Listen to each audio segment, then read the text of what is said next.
संविधान का भाग 3 तक हम लोग पढ़ चुके हैं। अब आपका अगला भाग आता है संविधान का भाग 4।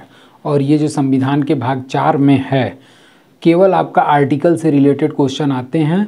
और इस आर्टिकल से रिलेटेड जो क्वेश्चन आते हैं उसको हमने आपके बोर्ड के सामने लिख दिया है, बल्कि इसका आप लोग स्क्रीनशॉट ले लीजिए और एक एक के बारे में मैं चर्चा कर देता हूँ। तो इसमें जैसे कि आपका है संविधान का भाग 4, और इसी संविधान के भाग 4 में राज्य के नीति निदेशक तत्वों का वर्णन किया गया है। पहले आप लोग इसका स्क्रीनशॉट ले लीजिए, तब एक एक चीज़ को पॉइंट करते हुए मैं समझाते चला जाता हूँ। तो इस तरीके से संविधान के भाग 4 के अनुच्छेद 36 से 51 तक में आपके राज्य के नीति निदेशक तत्वों का वर्णन किया गया है। और ये जो राज्य का नीति निदेशक तत्व है, ये राज्य के नीति निदेशक तत्व संविधान के भाग 4 के अनुच्छेद 36 से 51 तक में वर्णित है। और इसी राज्य के नीति निदेशक तत्व को डीपीएसपी के नाम से जाना जाता है। और डीपीएसपी का फुल फॉर्म हो जाता है आपका directive principles of state policy. और ये जो डीपीएसपी है, ये किस देश के संविधान से ग्रहण किया गया? तो ये डीपीएसपी आपका आयरलैंड के संविधान से ग्रहण किया गया। अब इस डीपीएसपी के संबंध में कई लोगों के द्वारा कुछ स्टेटमेंट दिया गया, जैसे कि आपका डॉक्टर भीमराव अंबेडकर ने इस डीपीएसपी को भारतीय संविधान की अनोखी विशेषता बताया था। उसके बाद से अगला है आपका स्टेटमेंट केटी शाह का। और केटी शाह ने इस डीपीएसपी के संबंध में यह कहा कि यह एक ऐसा चेक है जो बैंक के सुविधा अनुसार अदा किया जा सकता है। मतलब कि ये हो गया कि राज्य चाहे तो सुविधा के अनुसार इन नीतियों को फॉलो कर सकता है या इन नीतियों को अनफॉलो कर सकता है। उसके बाद से आपका जो अगला स्टेटमेंट एक हमने नहीं लिखा हुआ है, और वो है आपका टी कृष्णाचारी का स्टेटमेंट था। और टी कृष्णाचारी ने इसे सच्चे कूड़ेदान की संज्ञा प्रदान किया था। मतलब ये टोटल क्या है, डीपीएसपी केवल नाम मात्र का है और ये संविधान में एक तरीके से कूड़े करकट के रूप में कार्य करता है। अब इस डीपीएसपी का उद्देश्य क्या है? तो डीपीएसपी का उद्देश्य है सामाजिक, आर्थिक, प्रशासनिक कल्याणकारी राज्य की स्थापना करना। तो इस डीपीएसपी को बनाने का संविधान निर्माताओं का मुख्य उद्देश्य था कि सामाजिक, आर्थिक और प्रशासनिक कल्याणकारी राज्य की क्या हो, स्थापना हो। अनुच्छेद 36 जो है, इसमें राज्य की परिभाषा दी गई है। और इस राज्य की परिभाषा, जैसे कि जब हम लोग जैसे जैसे संविधान में आगे बढ़ते जाएंगे तो अलग अलग चैप्टर में या अलग अलग भागों में राज्य की परिभाषा प्रावधानित है। जैसे अभी हम लोगों ने पढ़ा था भाग 3, और वो जो भाग 3 है उस भाग 3 के अनुच्छेद 12 में राज्य की परिभाषा दी गई है। और वही राज्य की परिभाषा किस भाग के लिए भी अप्लाई होती है? तो भाग 4 के लिए भी अप्लाई की जाती है। ठीक, यानी कि जो भाग 3 में राज्य की परिभाषा दी गई है, उसी भाग 3 वाली राज्य की परिभाषा अनुच्छेद 36 में भी अप्लाई होती है। अब आ जाता है आपका अनुच्छेद 37। और अनुच्छेद 37 जो है, वो अनुच्छेद 37 जो है वो आपका 37 के संबंध में जो दिया गया है कि डीपीएसपी वाद योग्य नहीं है। डीपीएसपी वाद योग्य नहीं है। डीपीएसपी वाद योग्य नहीं है।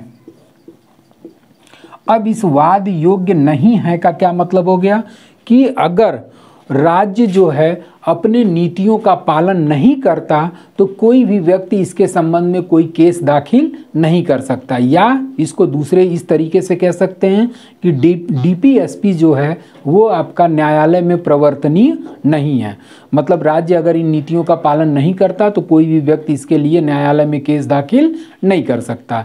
अनुच्छेद 38 क्या कहता है? तो अनुच्छेद 38 ये कहता है कि राज्य लोक कल्याण की वृद्धि करने के लिए, अब यहाँ पर 38 में आपका राज्य लोक कल्याण की वृद्धि करेगा। और वो लोक कल्याण की वृद्धि किन आधारों पर करेगा? तो सामाजिक, आर्थिक और राजनीतिक आधारों पर राज्य लोक कल्याण की वृद्धि करेगा।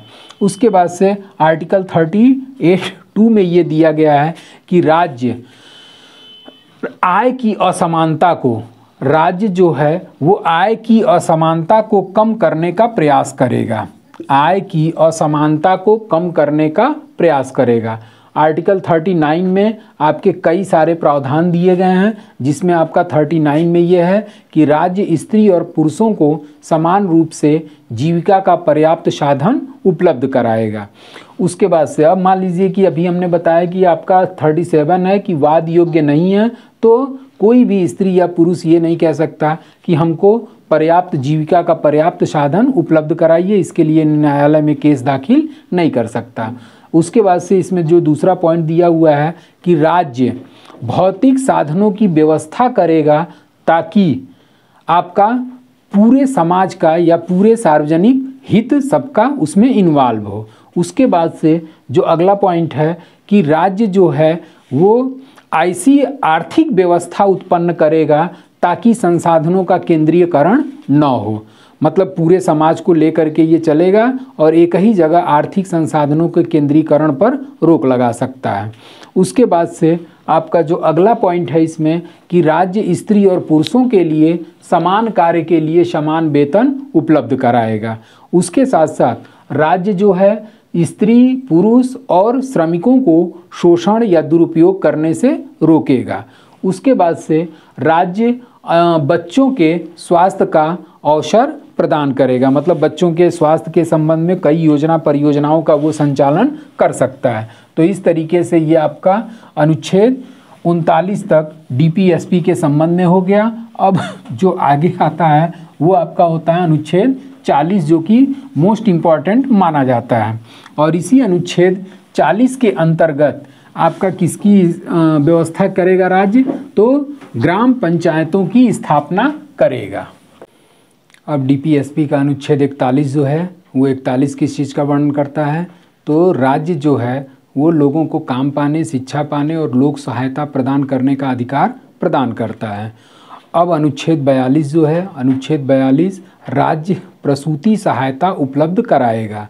प्रसूति सहायता का मतलब क्या होता है? तो प्रसूति सहायता का मतलब हो गया आपका कि राज्य जच्चा बच्चा केंद्र की स्थापना करेगा। उसके बाद से आपका अनुच्छेद 43 आता है और 43 में ये है कि राज्य कर्मकारों को निर्वाह मजदूरी प्रदान करेगा।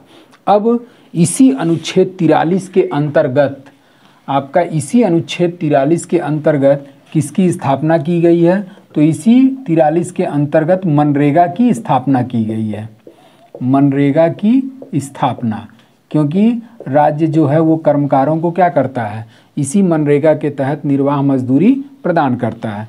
और ये जो मनरेगा की स्थापना की गई थी ये कब की गई थी? तो अक्टूबर 2005 में। और इसे लागू कब किया गया? तो इस मनरेगा को लागू जो है वो आपका 2006 में किया गया था।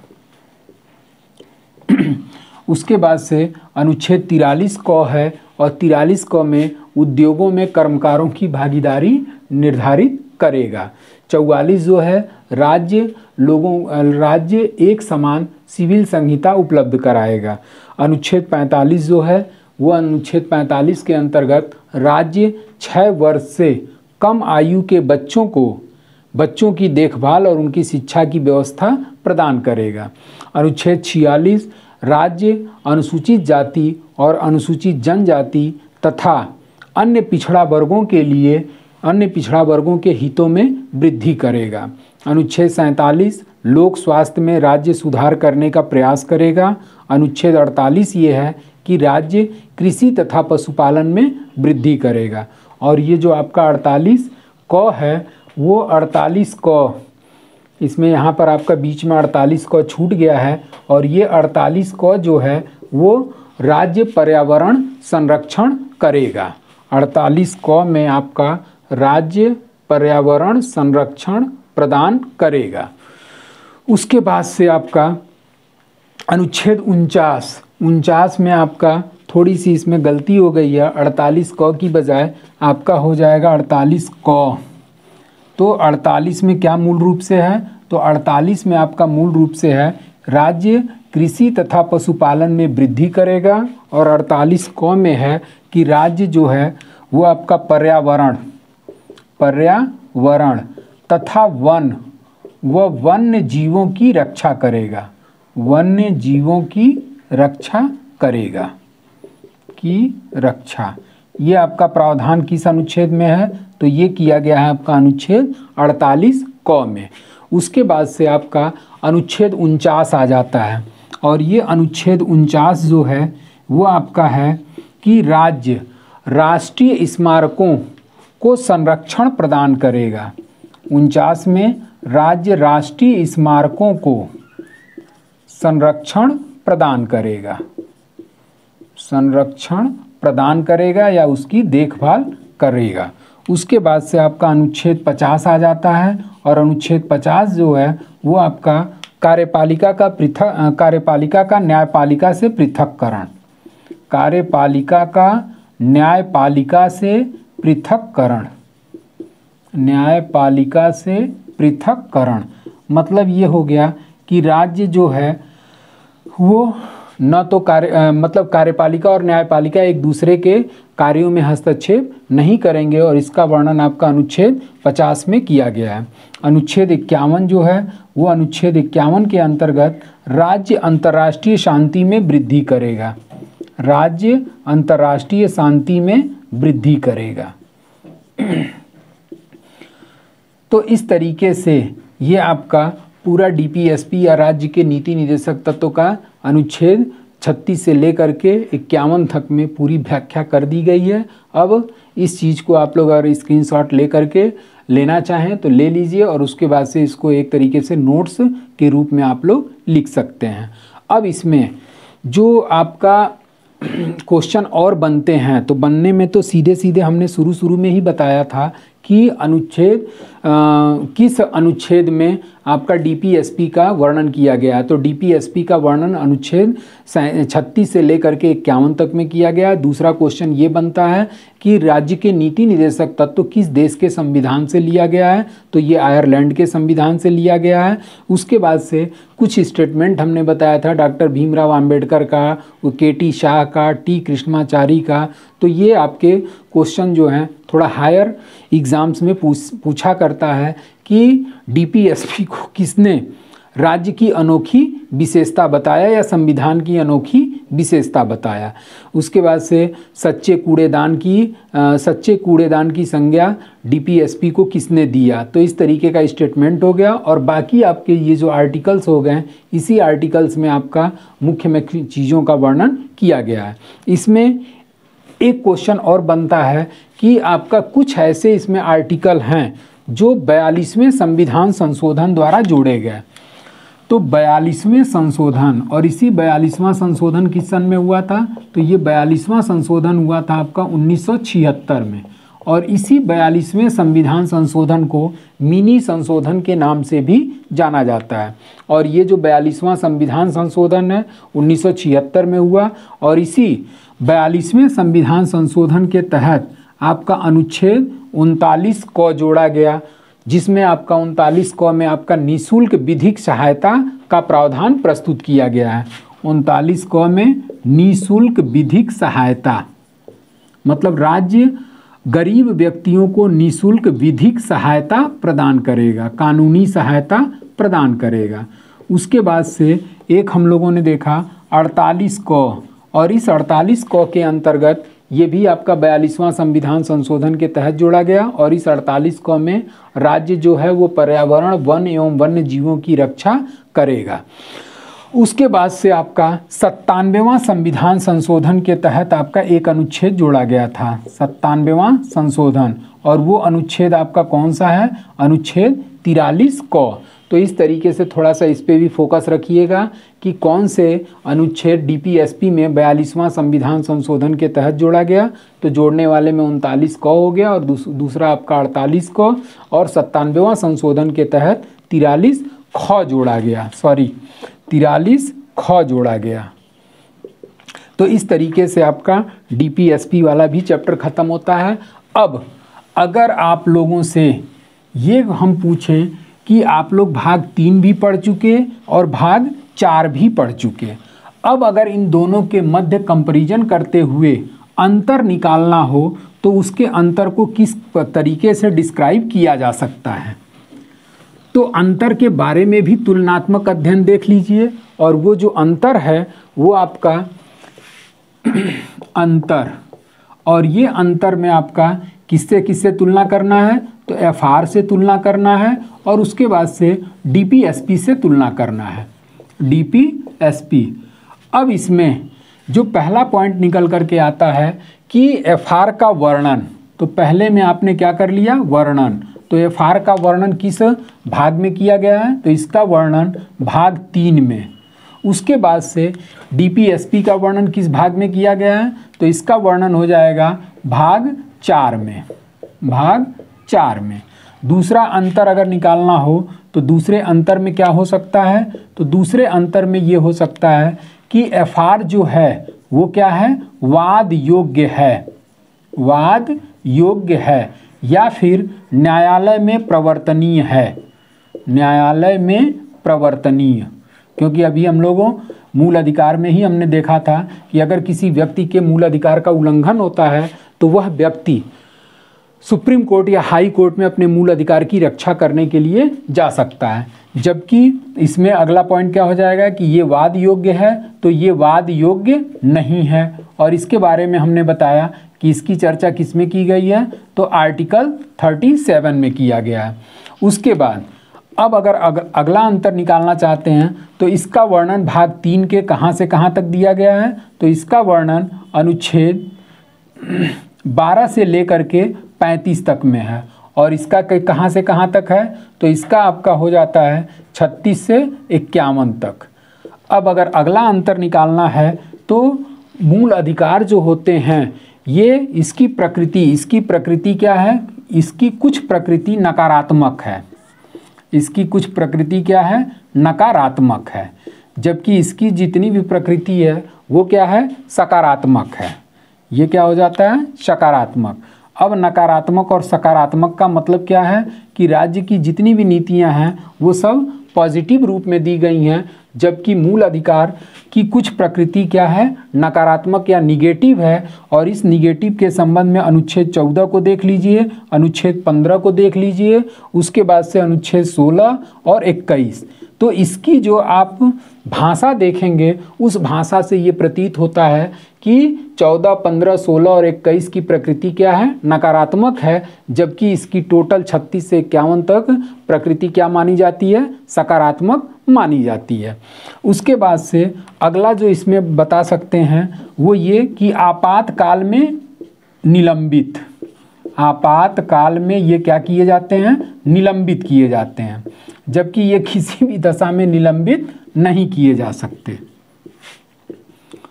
नहीं किए जा सकते। उसके बाद से आपका ये जो है ये लोकतंत्र की, मूल अधिकार क्या करता है, लोकतंत्र की स्थापना करता है, लोकतंत्र की स्थापना। और ये जो डीपीएसपी है ये कल्याणकारी राज्य की स्थापना करता है, कल्याणकारी राज्य की स्थापना, राज्य की स्थापना करता है। तो इस तरीके से आपका भाग 3 और भाग 4 का तुलनात्मक अध्ययन किया जा सकता है। मूल अधिकार का वर्णन संविधान के भाग 3 के अनुच्छेद 12 से 35 तक में है, जबकि डीपीएसपी का उल्लेख संविधान के भाग 4 के अनुच्छेद 36 से 51 तक वर्णित है। ये जो है आपका मूल अधिकार ये वाद योग्य होता है और न्यायालय में प्रवर्तनीय है, जबकि आर्टिकल 37 में हम लोग पढ़े कि ये वाद योग्य नहीं है। इसकी प्रकृति जो मूल अधिकार की होती है, कुछ मूल अधिकारों की प्रकृति नकारात्मक है, जबकि इसके सभी अनुच्छेदों की प्रकृति सकारात्मक मानी गई है। मूल अधिकार हमारे आपातकाल में निलंबित किए जा सकते हैं, जबकि राज्य के नीति निदेशक तत्व निलंबित नहीं किए जा सकते। ये आपका जो है वो मूल अधिकार लोकतंत्र की स्थापना करता है, जबकि राज्य के नीति निदेशक तत्व कल्याणकारी राज्य की स्थापना करते हैं। तो इस तरीके से आपका संविधान का भाग 4 भी समाप्त हुआ। अब आपका संविधान का भाग 4 क के बारे में हम आज के ही क्लास में आप लोगों को बता देते हैं। और संविधान का भाग 4, और ये जो संविधान का भाग 4 है, इस संविधान के भाग 4 क, और ये संविधान का भाग 4 क जो है ये किस संविधान संशोधन के तहत स्थापित किया गया, तो ये 42वां संशोधन, 42वां संशोधन 1976 द्वारा स्थापित, 1976 द्वारा स्थापित। और जब ये स्थापित किया गया तो ये 4 क में किस चीज़ का वर्णन किया गया, तो इसमें मूल कर्तव्य स्थापित किया गया। मूल कर्तव्य यानी कि फंडामेंटल ड्यूटीज, फंडामेंटल ड्यूटीज। और ये जो फंडामेंटल ड्यूटीज है ये संविधान के भाग 4 क के अनुच्छेद, किस अनुच्छेद के अंतर्गत स्थापित किया गया, तो 51 क। तो इस तरीके से संविधान के भाग 4 क के अनुच्छेद 51 क में मूल कर्तव्य का वर्णन किया गया, जो 42वां संविधान संशोधन 1976 द्वारा स्थापित किया गया। तो एक पॉइंट इसमें ये निकलता है। दूसरा पॉइंट ये निकलता है कि किसकी सिफारिश पर इसको लाया गया, तो इसमें जो है आपका स्वर्ण सिंह समिति की सिफारिश पर इस मूल कर्तव्य को स्थापित किया गया, स्वर्ण सिंह समिति। और इसी स्वर्ण सिंह समिति की सिफारिश पर 4 क में आपका मूल कर्तव्य स्थापित किया गया। इसमें स्वर्ण सिंह समिति में कुल सदस्यों की संख्या लगभग 12 थी और उस 12 सदस्यों में स्वर्ण सिंह इसके क्या थे, अध्यक्ष थे। और बाकी अन्य सदस्य के रूप में NKP Salve, Vasant Sathe, AR Antule, SS रे, CM स्टीफन। तो इस तरीके से कुल 12 सदस्यों से मिला करके ये आपका स्वर्ण सिंह समिति का गठन किया गया और इसी स्वर्ण सिंह समिति के द्वारा 4 क के अंतर्गत मूल कर्तव्य को स्थापित किया गया। अब आ जाते हैं कि मूल रूप से संख्या, मूल रूप से संख्या। तो इस मूल रूप से संख्या, जो मूल कर्तव्यों की मूल रूप से संख्या थी वो कितनी थी, 10 थी। जबकि वर्तमान में अगर पूछेगा तो वर्तमान में FD की संख्या कितनी है, FD यानी कि फंडामेंटल ड्यूटीज की संख्या कितनी है, तो इसकी कुल संख्या है आपका 11 है। अब जाहिर सी बात है कि एक मूल कर्तव्य आपका क्या किया जा रहा है, जोड़ा जा रहा है। तो अब इसमें अगला जो क्वेश्चन बन जाता है कि 11वां मूल कर्तव्य, 11वां मूल कर्तव्य जोड़ा गया तो किस संविधान संशोधन के तहत जोड़ा गया, तो 11वां मूल कर्तव्य 86वां संशोधन, 86वां संशोधन 2002 के तहत क्या किया गया, जोड़ा गया। अब जब जोड़ा गया तो ये आपका 11वां FD था क्या जिसे जोड़ा गया, तो इसमें 11वां मूल कर्तव्य के रूप में 6 से 14 वर्ष के बच्चों के संरक्षक का ये कर्तव्य है कि उन्हें प्राथमिक शिक्षा उपलब्ध कराएं। तो इस तरीके से आपका ये मूल कर्तव्य का इंट्रोडक्शन हो गया। इंट्रोडक्शन में पहला पॉइंट कि 42वां संविधान संशोधन 1976 द्वारा मूल कर्तव्य को जोड़ा गया। अब एक क्वेश्चन, जैसा कि हमने संविधान के स्रोत में हमने लिखाया था कि मूल कर्तव्य किस देश के संविधान से ग्रहण किया गया है, तो मूल कर्तव्य आपका सोवियत संघ रूस के संविधान से ग्रहण किया गया। और ये किस समिति की सिफारिश पर जोड़ा गया, तो ये स्वर्ण सिंह समिति की सिफारिश पर जोड़ा गया, जिसमें कुल सदस्यों की संख्या लगभग 12 थी। और उस 12 सदस्य में NKP Salve, Vasant Sathe, AR Antule, SS रे और CM स्टीफन शामिल थे। अब जब 42वां संविधान संशोधन द्वारा स्थापित किया गया तो इसमें मूल कर्तव्यों की कुल संख्या 10 थी और वर्तमान में मूल कर्तव्यों की कुल संख्या 11 है। और 11वां जो FD जोड़ा गया वो क्या था, तो इसमें आपका हो जाता है कि 6 से 14 वर्ष के, 6 से 14 वर्ष तक के बच्चों के संरक्षक का, बच्चों के संरक्षक का यह कर्तव्य है, यह कर्तव्य है कि उन्हें प्राथमिक शिक्षा उपलब्ध कराएं, प्राथमिक शिक्षा उपलब्ध कराएं। ठीक, अब इस पे जो आगे क्वेश्चंस बनते हैं वो ये होता है कि मूल अधिकारों का वर्णन। तो मूल अधिकारों के वर्णन में मूल कर्तव्यों का वर्णन के संबंध में ये पूछता है कि कौन कौन से हमारे मूल कर्तव्य दिए गए हैं। तो मूल कर्तव्य के संबंध में आपका जो 11वां मूल कर्तव्य है वो ये है, पहला आपका हो जाता है कि संविधान का पालन करें, पहला संविधान का पालन करें। उसके बाद से राष्ट्रगान और राष्ट्रध्वज का आदर करें, राष्ट्रगान और राष्ट्र ध्वज का क्या करें, आदर करें, ध्वज का आदर। तो ये हमारा पहला मूल कर्तव्य हो गया। दूसरा जो मूल कर्तव्य हमारा दिया गया है वो है कि हमारे राष्ट्रीय आंदोलन को प्रेरित करने वाले, हमारे राष्ट्रीय आंदोलन को प्रेरित करने वाले, आंदोलन को प्रेरित करने वाले उच्च आदर्शों को हृदय में बचाकर रखें। प्रेरित करने वाले उच्च आदर्श को क्या करें, बचाकर रखें या उसका सम्मान करें। उच्च आदर्श को बचाकर रखें, हृदय में बचाकर रखें या फिर उसका सम्मान करें।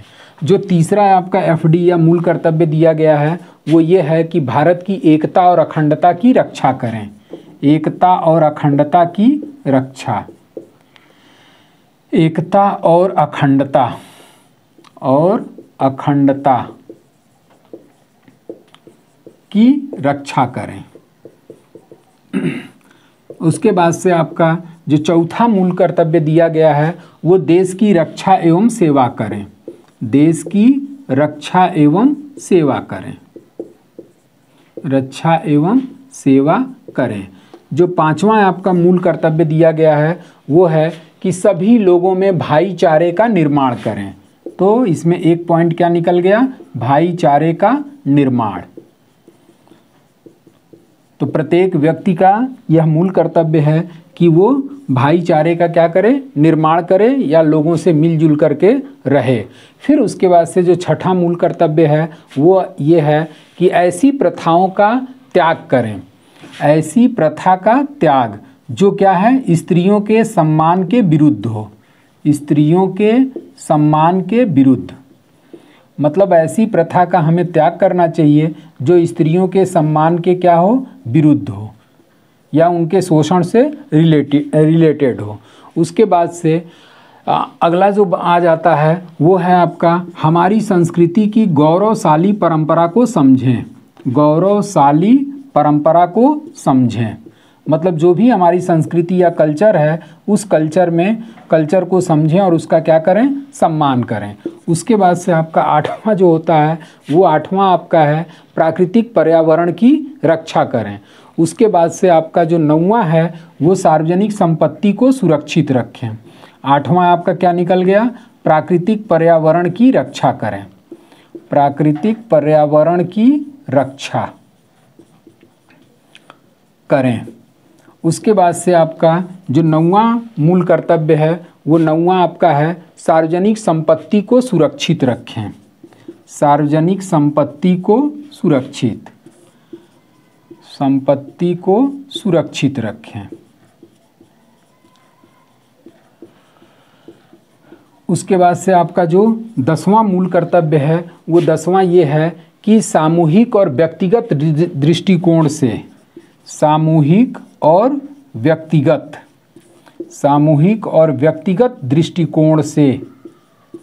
दृष्टिकोण से राष्ट्र की उन्नति करें। दृष्टिकोण से राष्ट्र की उन्नति। तो इस तरीके से 11वां आपका मूल कर्तव्य जो अभी हमने बताया कि 86वां संविधान संशोधन 2002 के द्वारा जोड़ा गया था, तो वो 11वां जो 86वां संविधान संशोधन 2002 के तहत जोड़ा गया उसमें ये प्रावधान दिया गया कि 6 से 14 वर्ष के बच्चों के संरक्षक का ये कर्तव्य है कि उन्हें प्राथमिक शिक्षा उपलब्ध कराएं।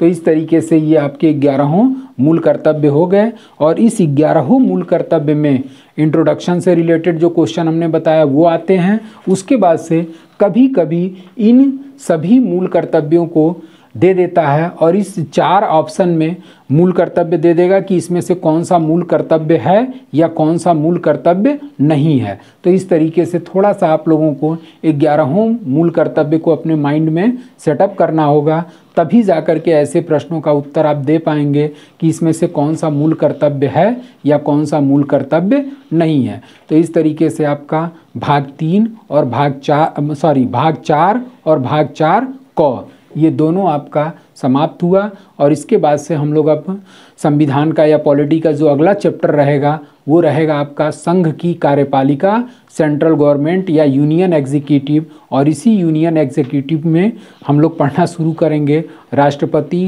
प्रधानमंत्री।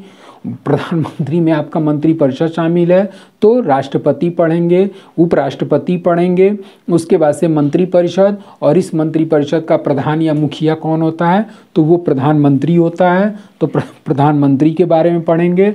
और इसी मंत्रिपरिषद का अंग या भाग होता है आपका महान्यायवादी, और इस महान्यायवादी को अटॉर्नी जनरल इंग्लिश में कहा जाता है। तो इस तरीके से संघ की कार्यपालिका में राष्ट्रपति का चैप्टर चलेगा, उपराष्ट्रपति चलेगा, मंत्रिपरिषद चलेगी, और उसके बाद से महान्यायवादी, जो अगले क्लास में हम आप लोगों को क्लेरिफाई करूंगा या उसकी व्याख्या करूंगा। आज के लिए बस इतना ही। बहुत बहुत धन्यवाद।